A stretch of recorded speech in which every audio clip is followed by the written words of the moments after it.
crash and burn. Hey everybody! So tonight I am going to be discussing, hopefully briefly, the Houses That October Built 2. I mean, there are so many things I like about this movie. It sort of ups the production value from the first one, which does of course diminish the more gritty found footage vibe that the first one had going for it. But then they went to cooler haunts in this, so it felt like the bigger production value and the inclusion of a drone. It did fit this movie, or fit the scope that they were going for regarding this movie.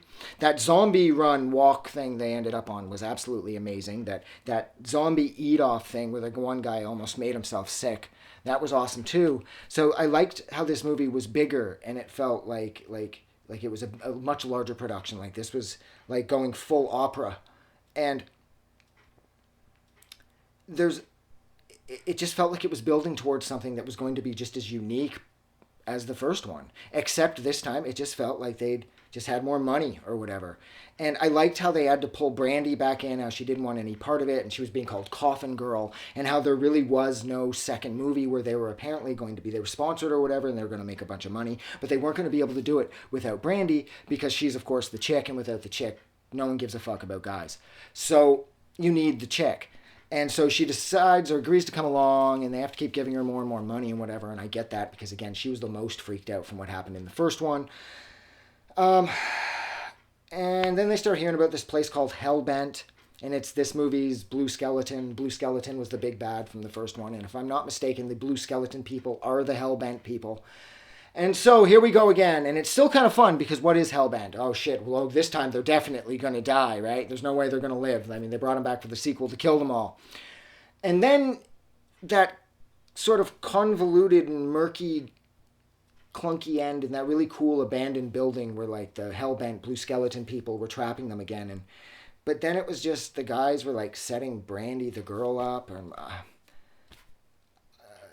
they tried to go for this like sort of more like heavy horror narrative or something at the end, and then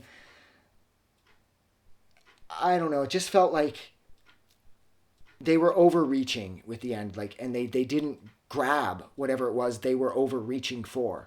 It felt like the whole movie just fell apart once it became some sort of paid for initiation rite of Brandy, and I don't know. And then it felt really, it's funny because then the movie felt fake. Once the end was upon us, this fictional film suddenly fell apart and it felt phony. Like up until that, and up until being led onto the roof of that building where the Hellbent people had them, it felt like the first one, just with a higher production value.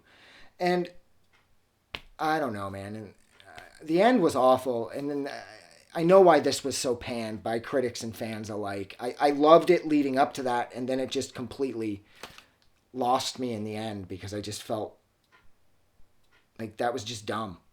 So that's it. So thank you so much for hanging out with me for about 3.5 minutes while I discussed the whatever teen film, The Houses That October Built 2. Like always, if you like this review, or you like this movie, or if you like the end of this movie, don't forget to do something nice for somebody. But most importantly, please don't forget that the world is actually a better place because you're here.